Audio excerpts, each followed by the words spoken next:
Hello students, welcome back to Learnscape YouTube channel. আমি তোমাদের KD sir এবং আজকের এই সেশনে তোমাদের সবাইকে ওয়েলকাম। দেখো আজকে আমরা কি করতে চলেছি, আজকে আমরা সেন্ট্রাল গার্লস স্কুলের লাইফ সায়েন্স কোশ্চেন পেপারটা দেখবো। তোমরাও একটুখানি জাস্ট দেখে নাও, তোমাদের হতে পারে লাইফ সায়েন্স পরীক্ষা হয়ে গেছে বা তোমাদের লাইফ সায়েন্স পরীক্ষার সামনে আছে। দেখো কোশ্চেন গুলো আমরা কেন প্র্যাকটিস করছি বা কোশ্চেন গুলো কেন আমরা দেখে নিচ্ছি একবার, তার রিজন একটাই, যদি তোমার সেকেন্ড সাবমিটিভ পরীক্ষা না হয়ে থাকে তাহলে সেকেন্ড সাবমিটিভ পরীক্ষায় এই কোশ্চেন্স গুলো কিন্তু তোমরা দেখতে পারো, অথবা মাধ্যমিকে বা টেস্টেও কিন্তু তোমরা এই কোশ্চেন্স গুলোর থেকে কোশ্চেন কমন পেতে পারো।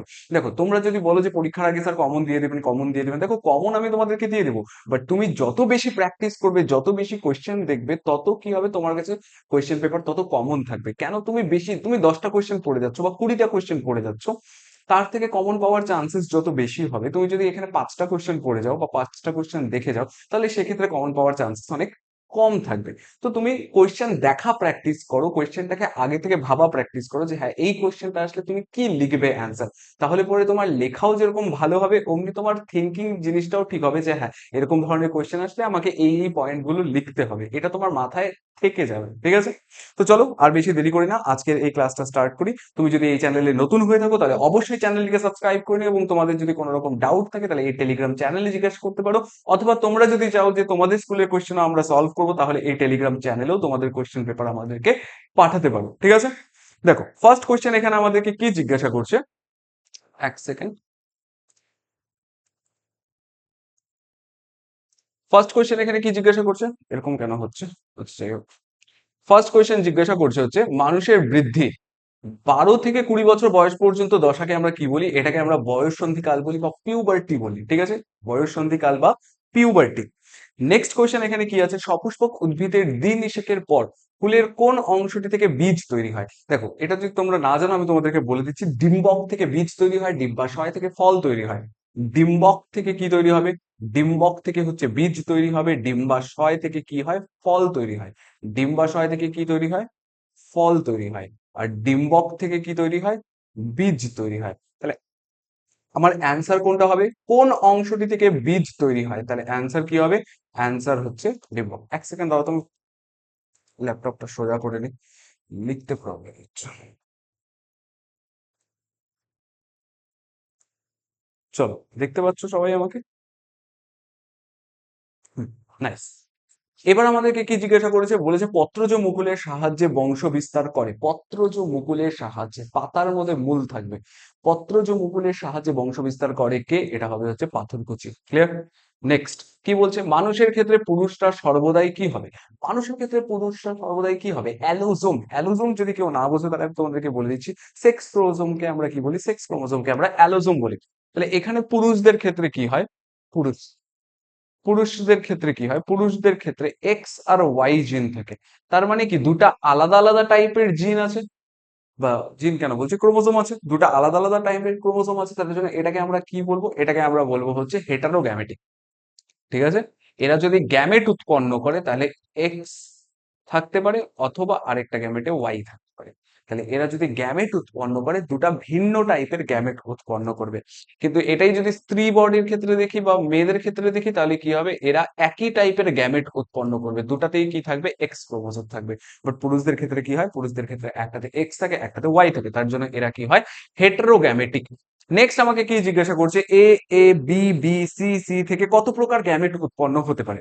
দেখো এ, A B, B C, C এটা থেকে গ্যামেট উৎপন্ন হবে, তার মানে এটা হ্যাপ্লয়েডে আছে, সরি এটা ডিপ্লয়েডে আছে। এটার থেকে কি উৎপন্ন হবে, হ্যাপ্লয়েড, মানে এন সংখ্যক উৎপন্ন হবে, যেখানে কি থাকবে, এন সংখ্যক ক্রোমোজোম থাকবে। তাহলে এন সংখ্যক যদি ক্রোমোজোম থাকে, তাহলে এখান থেকে কি হবে, একটা এ আসবে, একটা বি আসবে, একটা সি আসবে, এটা একটা গ্যামেট। আরেকটা গ্যামেট কি হবে, একটা এ থাকবে, একটা বি থাকবে, একটা সি থাকবে। তাহলে এখান থেকে যে গ্যামেট উৎপন্ন হচ্ছে, একই ধরনের গ্যামেট উৎপন্ন হচ্ছে, এ বি সি। ক্লিয়ার। তাহলে অ্যান্সার কি হবে, কত প্রকারের গ্যামেট উৎপন্ন হবে, একই প্রকারের গ্যামেট উৎপন্ন হবে। ঠিক আছে, নেক্সট কি বলছে, নেক্সট বলছে হচ্ছে একটি সংকর লম্বা মটর গাছের সঙ্গে একটি বিশুদ্ধ লম্বা মটর গাছের সংকরায়ন করা হলে F1 জনুতে, মানে ফার্স্ট জেনারেশনে কি হবে, লম্বা মটর গাছের সম্ভাবনা কত হবে। এটা যদি আমি তোমাদেরকে দেখাই, সাপোজ করো এখানে কি আছে, একটা গাছ, লম্বা, বিশুদ্ধ লম্বা মটর গাছ আছে, বিশুদ্ধ লম্বা মটর গাছ, ক্যাপিটাল টি ক্যাপিটাল টি। আরেকটা কি আছে, শঙ্কর লম্বা মটর গাছ, ঠিক আছে? আরেকটা কি আছে, শঙ্কর লম্বা। না, একটা কি বলেছে, একটা বলেছে শঙ্কর লম্বা, এই যে ফার্স্টের লাইনে লেখা আছে শঙ্কর লম্বা মটর গাছের সঙ্গে, আর একটা কি বিশুদ্ধ লম্বা মটর গাছ। তাহলে একটা ক্যাপিটাল টি, স্মল টি, এটাকে যদি আমরা ক্রস করাই তাহলে পরে কি হবে? তাহলে পরে আমরা দেখতে পাবো এখানে ক্যাপিটাল টি আছে, এখানে ক্যাপিটাল টি স্মল টি আছে, ক্রস করলে পরে capital T capital T capital T capital T capital T small T capital T small T উৎপন্ন হবে। এটা আমরা যদি বলি যে হ্যাঁ এদের জিনোটাইপ কি হচ্ছে, এদের জিনোটাইপ হচ্ছে বিশুদ্ধ লম্বা, আরেকটা কি হচ্ছে শঙ্কর লম্বা, শঙ্কর লম্বা, আর এখানে কি হচ্ছে, এখানেও শঙ্কর লম্বা হচ্ছে। ঠিক আছে? কিন্তু যদি আমরা ইসের কথা বলি, ফিনোটাইপের কথা বলি, তাহলে কি হবে? এটাও লম্বা, এটাও লম্বা, এটাও লম্বা, এটাও লম্বা। তার মানে 100% কি হবে? লম্বা হবে, বানটাকেও হবে। ঠিক আছে? তার মানে এখানে অ্যান্সার কোনটা হবে? অ্যান্সার হবে হচ্ছে 100%। ইটস 100% লাভ, লাভ, লাভ। চলো, নেক্সট কি বলছে? নেক্সট বলছে বাতাসে ওড়বার প্রয়োজন পায়রার দেহে যে অংশটি বিলুপ্ত হয়। ওড়বার প্রয়োজনে পায়রার দেহের যে অংশটি বিলুপ্ত হয় এটা কি হবে? বাম ডিম্বাশয়। বাম ডিম্বাশয়টা কি হয়ে যায়? বিলুপ্ত হয়ে যায়, তার কারণ যাতে তার বডিটা হালকা হয়ে যায়। তাছাড়াও আরো কি আছে ওর বডিতে? বোনস গুলো কি হয়? বোনস গুলো ফাঁপা হয়। ঠিক আছে? যাতে ওর বডির ওয়েটটা কি থাকে? কম থাকে। ঠিক আছে? চলো, নেক্সট কি বলছে? পর্ণকাণ্ড হলো, পর্ণকাণ্ড কি হবে? পর্ণকাণ্ড, পর্ণকাণ্ড হচ্ছে রূপান্তরিত কাণ্ড। রূপান্তরিত কাণ্ডকে আমরা কি বলি? পর্ণকাণ্ড। পৃথিবীতে প্রাণ সৃষ্টির সময় পরিবেশে যে গ্যাসটি অনুপস্থিত ছিল, অ্যান্সার কি হবে? অক্সিজেন। অক্সিজেন। ঠিক আছে? O2। ক্লিয়ার? বুঝতে পারছো? দেখো, এরপরে যে জিনিসটা আছে ওটা হচ্ছে মানুষের বংশানুক্রমে সঞ্চারিত একটি রোগের নাম কি হবে? এটা তোমরা জাস্ট একটা এক্সাম্পল দিয়ে রাখতে পারো, এরকম অনেক রোগ হতে পারে, তোমরা এটা দিয়ে রাখো থ্যালাসেমিয়া। থ্যালাসেমিয়া। ঠিক আছে? নেক্সট আমাকে জিজ্ঞাসা করছে জননের উদ্দেশ্য কি। দেখো, আমরা হচ্ছে জীবিত, আমরা জীব, প্রাণী। প্রাণীদের দুটাই কাজ আছে, একটা হচ্ছে সার্ভাইভ, আরেকটা হচ্ছে রিপ্রোডাকশন। আমাদেরকে ফার্স্টে সার্ভাইভ করতে হবে, দেন আমাদেরকে রিপ্রোডাকশনে পার্টিসিপেট করতেই হবে। যে কোনো জীবকে কি করতে হবে? রিপ্রোডাকশনে পার্টিসিপেট করতে হবে। তাহলে রিপ্রোডাকশন জিনিসটা কি? Reproduction is nothing but a process by which কি living organism can produce more organisms of their own kind, more organisms of their own kind. Reproduction is important for the continuity of the species. কেন? For the continuity of the species. ঠিক আছে? তাহলে reproduction কি? Reproduction just একটা প্রক্রিয়া। কিসের প্রক্রিয়া? যেটা দিয়ে একটা জীব নিজের মতো আরো অনেক জীব তৈরি করতে পারবে। Reproduction is a process by which living organisms can produce more organisms of their own kind. Reproduction is important for the continuity of the species. Clear? দেখো, তাহলে জননের উদ্দেশ্য কি? নিজের বংশটাকে বজায় রাখার জন্য, continuity of the species. Next তোমরা questions গুলো এখান থেকে দেখতে পারো যে এখানে কি বলেছে, ফুলের কোন অংশে, ইজি ইজি কোয়েশ্চেন আছে, ফুলের ড্যাশ অংশ পরাগযোগের কীট পতঙ্গকে আকর্ষণ করে। কীট পতঙ্গকে আকর্ষণ করে কারা? Easy question. দেন আমাদের কি কি বলছে? জিনের স্থায়ী বংশানুক্রমে সঞ্চালন ক্রম পরিবর্তন ঘটাকে আমরা কি বলি? মিউটেশন। দেন আমাদেরকে কি বলেছে? পায়রার চোখে ড্যাশ উপস্থিতির জন্য দৃষ্টিশক্তি কি হয়? অত্যন্ত দৃঢ় হয়। এটা কি হবে? পেকটিন। তাহলে এই কোয়েশ্চেন্স গুলো তোমরা একটুখানি ভালো মতন করে দেখবে, এখানে ভালো কোয়েশ্চেন্স ছিল এটা। এটা তোমরা কমেন্ট সেকশনে অ্যান্সার গুলো ঠিকঠাক করে লিখে যাও। ঠিক আছে?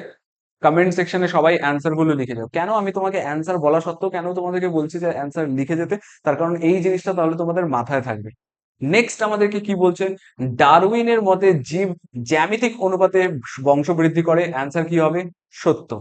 নেক্সট কি আছে? গোলাকার বীজ একটি প্রকট বৈশিষ্ট্য। সত্য। দেন আমাদের কি আছে? শস্য নিউক্লিয়াস সর্বদা হ্যাপ্লয়েড হয়। অ্যান্সার কি হবে? মিথ্যা। কেন? তার কারণ শস্য নিউক্লিয়াস কি হয়? ট্রিপ্লয়েড হয়। ট্রিপ্লয়েড মানে এটা 3n হয়। ঠিক আছে? ট্রিপ্লয়েড হয়। দেখো নেক্সট আমাদেরকে এখানে কি জিজ্ঞাসা করছে, কোয়েশ্চেন্স গুলো আমরা জাস্ট দেখে নেবো। যদি তোমার মনে হয় যে হ্যাঁ এই কোয়েশ্চেনটা তুমি আগে পড়োনি বা এই কোয়েশ্চেনটা তুমি পারবে না, তাহলে বই খুলে একবার দেখে নেবে। আর যদি তোমার কোনো রকম ডাউট থাকে তাহলে আমাদের টেলিগ্রামে জিজ্ঞাসা করতে পারো। নেক্সট কি বলেছে, একদম easy question but important question, যৌন জনন এবং অযৌন জননের মধ্যে পার্থক্য। ঠিক আছে। নেক্সট কি বলছে, অণুবিস্তরণের পদ্ধতি সংক্ষেপে সংক্ষেপে বর্ণনা করো। মানুষের লিঙ্গ নির্ধারণে ওয়াই ক্রোমোজোমের ভূমিকা, এটা তোমাদের আগের দিনে বলেছিলাম যে হ্যাঁ মানুষের লিঙ্গ নির্ধারণের জন্য বা পুত্র হবে না কন্যা সন্তান হবে এটা কে ডিসাইড করে। আগেকার দিনে কি হতো যে হ্যাঁ পুত্র সন্তান হলে পরে খুব ভালো কথা, কোনো রকম সমস্যা নেই, কিন্তু কন্যা সন্তান হলে পরে বউদেরকে দোষারোপ করা হতো যে হ্যাঁ এই বউটা পুত্র সন্তান দেয় নাই, কন্যা সন্তান দিচ্ছে, মেয়েদেরকে ছোট করে দেখা হতো। কিন্তু একটা জিনিস ভাবো, ছেলে হোক, ছেলে সন্তান হোক অথবা মেয়ে সন্তান হোক, এটাতে কে পার্টিসিপেট করতেছে, ছেলেরা পার্টিসিপেট করতেছে। ছেলেদের ওপর এই জিনিসটা হওয়া দরকার যে হ্যাঁ ছেলেরা ডিসাইড করতেছে যে হ্যাঁ পুত্র সন্তান হবে না কন্যা সন্তান হবে। এখানে মেয়েদেরকে বাড়ির বা বাড়ির বউদেরকে কথা শুনিয়ে লাভ নেই। কিন্তু এই জিনিসটাই আগের দিনে কাকে বোঝাতো, আগের দিনে তো মেয়েদেরকেই দোষারোপ করা হতো। কিন্তু এখনকার দিনে তুমি যে এই জিনিসটা আমি তোমাদেরকে বলবো, মেয়ে হোক বা ছেলে হোক দুজনেই ইকুয়াল। আর তার থেকে বড় কথা, এই যে জিনিসটা নিয়ে এতদিন ধরে মেয়েদেরকে দোষারোপ করা হতো, এটাতে মেয়েদের কোনো দোষই ছিল না, এটা ছেলেদের ছিল। আর দোষের তো কোনো কথাই আসতেছে না এটাতে। ঠিক আছে। দেখো মানুষের লিঙ্গ নির্ধারণে ওয়াই ক্রোমোজোমের ভূমিকা ব্যাখ্যা করো। মানুষের লিঙ্গ নির্ধারণে ওয়াই ক্রোমোজোমের ভূমিকা কি, যে হ্যাঁ ওয়াই ক্রোমোজোম যদি আসে তাহলে পুত্র সন্তান উৎপন্ন হবে, কিন্তু যদি কখনো পুরুষ থেকে এক্স ক্রোমোজোম আসে তাহলে পরে কি হবে, কন্যা সন্তান উৎপন্ন হবে। তার কারণ কি, তার কারণ হচ্ছে মেয়েদের বডি থেকে কি আসছে, একই টাইপের ক্রোমোজোম আসছে এক্স। এবার ছেলেরা এক্স ক্রোমোজোম যদি দেয় তাহলে মেয়ে কন্যা সন্তান উৎপন্ন হবে, ছেলেরা যদি ওয়াই ক্রোমোজোম দেয় তাহলে কি হবে, পুত্র সন্তান উৎপন্ন হবে। এতটুকুনি জাস্ট জিনিস। মটর গাছের যে কোনো চারটি বৈশিষ্ট্য এর প্রকট এবং প্রচ্ছন্ন রূপ লেখো। দেখো এখানে একটা জিনিস আছে, মেন্ডেল যে ছিল না, মেন্ডেল অনেকটা জায়গায় তুমি এরকম বলতে পারো উম লাকি ছিল ও, এমন এমন বৈশিষ্ট্য নিয়েছিল যেগুলোর কি হয়, প্রকট এবং প্রচ্ছন্ন বৈশিষ্ট্য দেখা যায়। ঠিক আছে। চলো এখানে আমাদেরকে বলেছে হচ্ছে যে কোনো চারটি বৈশিষ্ট্যের প্রকট এবং প্রচ্ছন্ন রূপ লেখো। মিলার এবং উরের পরীক্ষায় উৎপন্ন পদার্থগুলির নাম লেখো। ইজি আছে, দেখে নিবে একবার। দেন কি বলছে, সমসংস্থ এবং সমবৃত্তীয় অঙ্গের মধ্যে পার্থক্য লেখো। সমসংস্থ অঙ্গ, সমবৃত্তীয় অঙ্গ। দেন বলছে হচ্ছে নিষ্ক্রিয় অঙ্গ কাকে বলে। এই জিনিসগুলো একটু ভালো মতন করে পড়ে যাও, যদি তোমাদের এখনো পর্যন্ত পরীক্ষা না হয়ে থাকে। যদি পরীক্ষা হয়ে যায় তাহলে পরেও একবার দেখে নিও, কারণ এগুলো কিন্তু তোমাদের মাধ্যমিকে বা টেস্টে আসতে পারে। নেক্সট কি বলছে, নিম্নলিখিত জীবের অযৌন জনন পদ্ধতি সম্পর্কে বর্ণনা করো। এক তো ইস্ট, একটা হচ্ছে মিউকর। আর উদ্ভিদের জোর কলম পদ্ধতিটি ব্যাখ্যা করো। কলম পদ্ধতিটা খুব দেখো কতগুলো কোয়েশ্চেন এমন থাকবে যেগুলো কোয়েশ্চেন পরীক্ষায় নর্মাল স্টুডেন্টসরা যাতে বানিয়ে লিখে আসতে পারে, ওটার মধ্যে একটা কোয়েশ্চেন হচ্ছে এটা, যে উদ্ভিদের জোর কলম পদ্ধতিটি সংক্ষেপে ব্যাখ্যা করো। সিয়ন থাকবে, স্টক থাকবে, জোর কলম হবে এই জিনিসটা। দেন কি আছে, সপুষ্পক উদ্ভিদের নিষেক পদ্ধতির পরিষ্কার চিত্র অঙ্কন করো এবং যে কোনো চারটি অংশ চিহ্নিত করো। দেখো ডায়াগ্রাম একটু ভালো মতন করে প্র্যাকটিস করেছো। নেক্সট কি আছে, মেন্ডেলের দ্বিসংকর জনন। মেন্ডেলের দ্বিসংকর জনন, দেখো মেন্ডেলের এক সংকর জনন আর দ্বিসংকর জনন খুবই ইম্পর্টেন্ট, যার মধ্যে পরীক্ষায় বেশিরভাগ এক সংকর জননই জিজ্ঞাসা করে, সরি দ্বিসংকর জননই জিজ্ঞাসা করে, কিন্তু তোমরা দুটাই ভালো মতন পড়ে যাবে। এক সংকর জনন, দ্বিসংকর জনন দুটাই ভালো মতন পড়ে যাবে, চেকার বোর্ড সহ। নেক্সট আমাদের কি কি বলেছে, থ্যালাসেমিয়া আক্রান্ত বাহক মাতা, বাহক পিতার থেকে সন্তানেরা কিরূপ হবে ছকের সাহায্যে দেখাও। এই রোগের জেনেটিক কাউন্সিলের ভূমিকা কি। এটা ইম্পর্টেন্ট কোয়েশ্চেন। ঠিক আছে, ইম্পর্টেন্ট কোয়েশ্চেন, এটা ভালো মতন করে পড়ে যাবে। নেক্সট কি আছে, সদ্য শিকার হওয়া বন্যপ্রাণীর মাংস খাওয়াকে কেন্দ্র করে কোন বনাঞ্চলের প্রাণীদের মধ্যে কি কি সংগ্রাম দেখা যেতে পারে। নয়া ডারউইনবাদ বলতে কি বোঝো, নয়া ডারউইনবাদের মধ্যে কে কে ছিলেন এই জিনিসটাও কিন্তু একটু তোমাদেরকে পড়ে যেতে হবে। ঠিক আছে, একটা হচ্ছে ডারউইনবাদ আর একটা হচ্ছে নয়া ডারউইনবাদ। লবণ সহনের জন্য সুন্দরী গাছের কোন কোন দুটি অভিযোজন বর্ণনা করো। যে কোনো দুটি অভিযোজন বর্ণনা করো। একটা তো লবণের জন্য কি হয়, শ্বাসমূল। আরেকটা তোমরা আমাকে জানো। নেক্সট আমাদেরকে কি বলেছে, উটের লোহিত রক্তকণিকার বৈশিষ্ট্য লেখো। ইম্পর্টেন্ট কোয়েশ্চেন, আমাকে যদি কেউ বলতো না, আমি পরীক্ষার হলে যদি তুমি আমাকে জিজ্ঞেস করো স্যার এই দুটার মধ্যে কোনটা অ্যাটেম্প করবে, আমি অবভিয়াসলি এটাতে যেতাম, এটাতে যেতাম। এটা যদি আমি ঠিকঠাক করে লিখি, পয়েন্ট টু পয়েন্ট অ্যান্সার লিখি, আমি মার্কস পেয়ে যাবো। বাট এটাতে তুমি যতই লেখো তোমার মার্কস কাটার চান্সেস থাকবে। তোমার লেখার সাথে স্যারের ভাবনা চিন্তার যদি মিল থাকে তাহলে ফুল মার্কস পাবে, যদি না থাকে তাহলে হয়তো 1-2 নাম্বার কাটতে পারে। তো এরকম কোয়েশ্চেন্স গুলো অ্যাটেন্ড করার চেষ্টা করবে যেগুলোতে মার্কস শিওর শট পাবে, ঠিক আছে? মাধ্যমিকে 4টা সাবজেক্টে ফুল মার্কস পাওয়া যায়, একটা হচ্ছে, আরো সাবজেক্টও পাওয়া যায় বাট এগুলোতে কনফার্ম পাওয়া যায় যদি তুমি ভালো মতন করে পড়াশোনা করো। একটা হচ্ছে ম্যাথ সবার আগে, দেন ফিজিক্যাল সায়েন্স, দেন বায়োলজি, দেন জিওগ্রাফি। এই 4টা সাবজেক্টে তুমি ফুল মার্কস পেতে পারো। কিন্তু হ্যাঁ, বাংলাতে স্যারের যদি মনে হয় কোথাও একটা হাফ মার্কস কেটে দেবে তাহলে কাটতেই পারে। ইংলিশেও সেম জিনিস, রাইটিং এ তোমাকে কেটে দিতে পারে, হিস্ট্রিতেও সেম জিনিস। কোনো কোয়েশ্চেনে তোমার মনে হলো যে হ্যাঁ এটা ভালো লাগছে না, 1 মার্কস কেটে দিল, 2 মার্কস কেটে দিল, কেটে দিতেই পারে, কোনো কিছু করার নেই। তো ওই 4টা সাবজেক্ট তোমার যাতে টার্গেটে থাকে, কোন 4টা subject? Math, physical science, life science আর জিওগ্রাফি। এই 4টা সাবজেক্টে একদম 100-এ 100 আনার চেষ্টা করো। এবার তুমি ভাববে যে স্যার আমার তো 100-এ 100 পাওয়ার ক্যাপাবিলিটি, তুমি জানো না তোমার কি ক্যাপাসিটি আছে, ঠিক আছে? তুমি এখনো জানো না তোমার কি ক্যাপাসিটি আছে বা তুমি ভবিষ্যতে কি করতে চলেছো। তো এখন থেকে একটু ফোকাসড হও, কনসেন্ট্রেট করো পড়াশোনার দিকে। পড়াশোনা দেখো, আমি তোমাকে পড়াশোনার কথা বলছি বলে এইটা না যে আমি তোমাকে সারাক্ষণ পড়াশোনার কথাই বলছি। তুমি এখন যখন যে কাজটা করবে ওই কাজটার মধ্যে কনসেন্ট্রেট করার চেষ্টা করো। যদি তুমি 1 ঘন্টা পড়াশোনা করো, 1 ঘন্টা পড়াশোনায় কনসেন্ট্রেট করো। যতটুকুন তোমার পড়া আছে পড়া কমপ্লিট করো, দেন তুমি অন্য খেলাধুলা যাই করো না কেন, কিন্তু হ্যাঁ পড়াশোনা করো ঠিকঠাক করে। সামনে এক্সাম আছে, নিজের 100% দাও। পরীক্ষার পরে যাতে এটা না মনে হয় যে হ্যাঁ আমি যদি আরেকটু ভালো করে পড়তাম আরেকটু ভালো মার্কস পেতে পারতাম। সেকেন্ড সামেটিভ নিয়ে চিন্তা করে কোনো লাভ নেই। সেকেন্ড সামেটিভ তোমাদের হয়ে গেছে বা তোমাদের সামনে আছে, প্রিপারেশন তোমাদের একদম মোমেন্টে আছো। এখন যদি তোমরা চাও নিজের 100% দেওয়ার চেষ্টা করো, কিন্তু পরবর্তী ক্ষেত্রে টেস্টের আগে আমরা কি করে পড়বো? টেস্টের আগে নিজের 100% দিয়ে পড়বো। যে হ্যাঁ পড়াশোনা খুব ভালো করে প্রত্যেকটা পড়বো এবং পরীক্ষার আগে কোশ্চেন আনসারও প্র্যাকটিস করবো, যাতে টেস্টে আমরা খুব ভালো একটা রেজাল্ট করতে পারি। কেন টেস্টে ভালো রেজাল্ট করতে পারি? কারণ টেস্টে যদি ভালো রেজাল্ট করি আমি মাধ্যমিকেও একটা কনফিডেন্স পাবো যে হ্যাঁ মাধ্যমিকে আমি ভালো রেজাল্ট করতে পারবো। তো এই প্রতিজ্ঞা নিয়ে চলো যে হ্যাঁ টেস্টে ভালো রেজাল্ট করব, তাহলে একটা কনফিডেন্স পাবে, ঠিক আছে? তাছাড়া তো আমি তোমাদের সাথে আছি, টেনশন নিও না।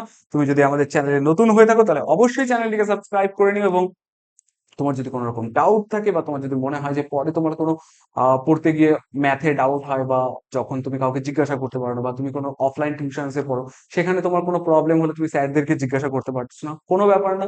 নেক্সট যখন তুমি পড়বে তোমার যদি কোনো রকম ডাউট থাকে, যে কোনো ফিজিক্যাল সায়েন্স, লাইফ সায়েন্স আর ম্যাথ রিলেটেড কোন রকম ডাউট থাকলে তোমরা এই টেলিগ্রাম চ্যানেলে আমাকে জিজ্ঞাসা করতে পারো। ওখানে অনেকে আছে, কেউ না কেউ অ্যান্সার করে দেবে, কেউ না অ্যান্সার করে দিলে আমি অ্যান্সার করে দেবো, ठीक है?